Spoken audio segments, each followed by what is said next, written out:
What is up, guys? It's your boy, Thick Cacus, and today we've got some brand spanking new Destiny 2 news, courtesy of the Bungie weekly update that has just gone live, revealing official information. And so, let's get started. But just before we do, hey guys, just wanted to tell you about— Are you sure you want to start filming? Why, what's wrong? Don't you want to deal with your nose hair? My nose hair? Do you think it's noticeable? Noticeable? It looks terrible. Do people not like nose hair spilling out of your No nose? one likes nose hair. Oh. Here, take this. The Manscaped Weed Whacker 2.0? Oh, that cleared it right up.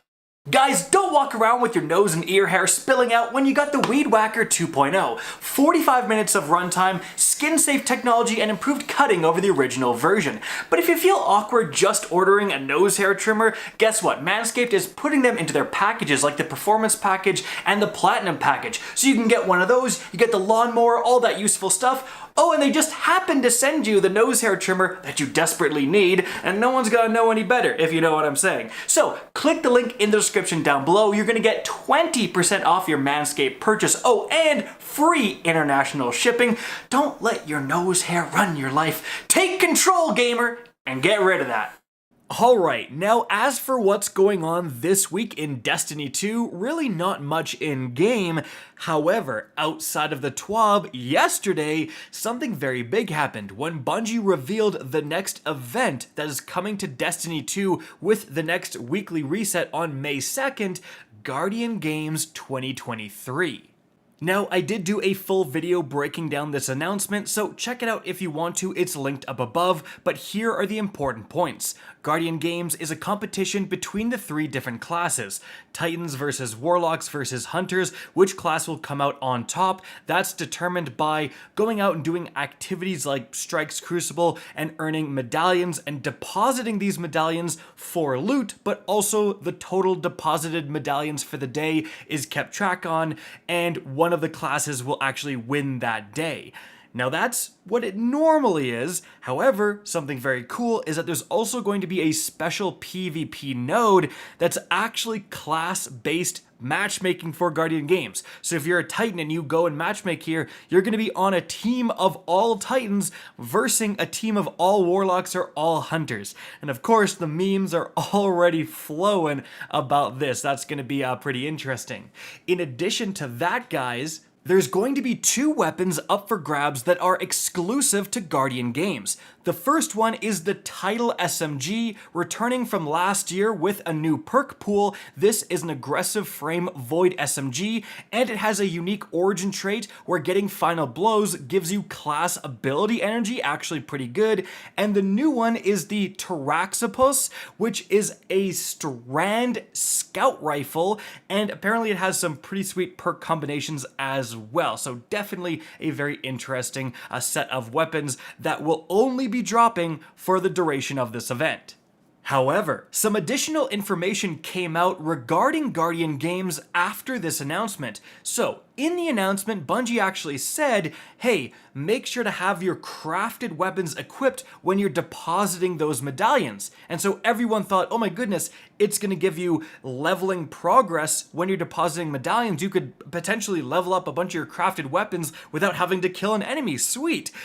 Apparently, though, that's not the case. As you can see, Bungie actually came out and clarified, no, actually depositing medallions won't give you a weapon leveling process, word it better than Bungie, but, however, they did say there will be a special modifier active, I think this was also active during the Dawning, that will just give you more leveling process, like, all the time for the duration of Guardian Games. And so, even still, definitely worth getting those crafted weapon levels done during Guardian Games when that modifier is active.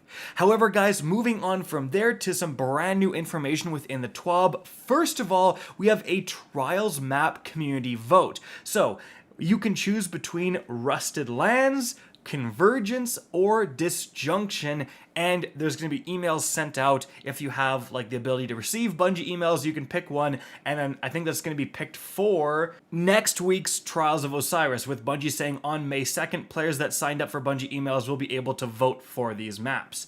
Now, moving on from there, guys, very interesting, we have some kind of emergency upcoming Strand updates. And this seems to be a response to the absolutely disastrous community reception that Bungie got over nerfing some aspects of Strand during the mid-season update. To catch you guys up on the drama, because there absolutely was drama, for the mid-season update, a bunch of stuff happened. The big thing is that primary weapons got a huge buff in PvE, well, certain ones did, and then people were saying, wait, there's all these glitches happening, you know, Ashes to Assets isn't working, all of these armor mods aren't working properly. Out of nowhere, Bungie says, oh, those were actually intentional. We nerfed all these different armor mods and made this armor mod not work if you have this one equipped, all of that stuff, and we just forgot to include them in the patch notes.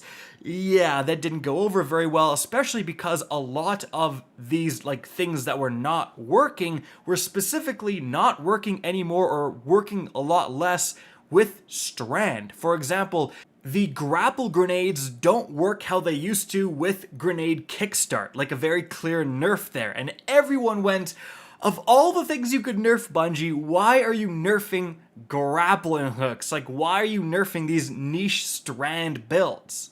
And we continue that controversy today with Bungie saying, our patch notes made it sound like when both the Ashes to Assets and Hands-On are equipped, only one of the mods will work. In reality, these mods can still be used at the same time, and the change here is that defeating an enemy specifically with the grapple melee will no longer double dip and count as both a grenade and melee hit. This change was made to make the grapple melee consistent with how other abilities in the game interact with these mods.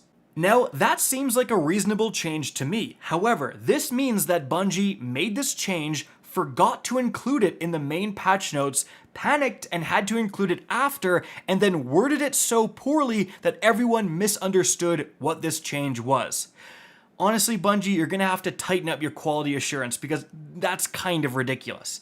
Now, in addition to this, guys, they say on the subject of Strand abilities, we're generally happy with how Strand is performing, and we're continuing to monitor data and player sentiment as we move forward. We'll be balancing Strand over time, but in the short term, we're making some Strand changes in Season 21 as part of a larger balance pass. Today, we want to give you a preview. So, for the grapple, they're going to reduce the base cooldown from 105 seconds to 82 seconds, pretty significant, and they're going to reduce the minimum time between grapple activations from 2.5 seconds all the way down to 0.2 seconds. So, absolutely, this is going to offset a lot of the nerfs we just got to the grapple regarding armor mods, so that is good to see for the grapple mains. In Season 21, things are going to be better. Now, in addition to that, guys, for the Strand Hunter, the Threaded Spike melee, they're going to increase the damage versus PvE combatants by 55%. Pretty big increase there. They're also going to increase the projectile travel range before beginning to return to the player by 30%. They're going to slightly reduce the speed of the dart as it returns to the player, making it easier to catch, and they've increased the energy gain for catching the dart based on the number of enemies hit, and it now pierces Cabal Phalanx shields. So, couple of, increases there. And 100%, this was, shown as an emergency response to the community reaction for nerfing this stuff like grapple hook. So good to see that these things are getting buffed. However, it is unfortunate that you're going to have to play with a not really deservedly nerfed grappling hook, especially since it's getting better. So why do we need to nerf it for like the entirety of Guardian games before Season 21 launches and we get these changes? But guys, moving on from there, recently Bungie provided 3 different exotic weapons the community could vote on, and the winner would get a custom ornament designed for it, and that winner was the Witherhoard with 45% of the votes. I mean, the thing's absolutely cracked. People use it all the time. That doesn't surprise me. So what's going to happen is that a community artist will design 3 different potential designs for an ornament, and then we're going to vote on which one of those designs we want, and then that's going to go into production. And so guys, that is it for the video. I hope you enjoyed and found this informative. If you did, please remember to help me out by simply rating and especially sharing this video. If you guys want to see more Destiny 2 content similar to this, don't be afraid to slap that subscribe button. If you want to get in touch with me and keep up to date with the latest channel activity, the best way is to follow me on Twitter at RickCacus. That is linked in the description down below. Again, I hope you enjoyed the video, and as always, have a good day.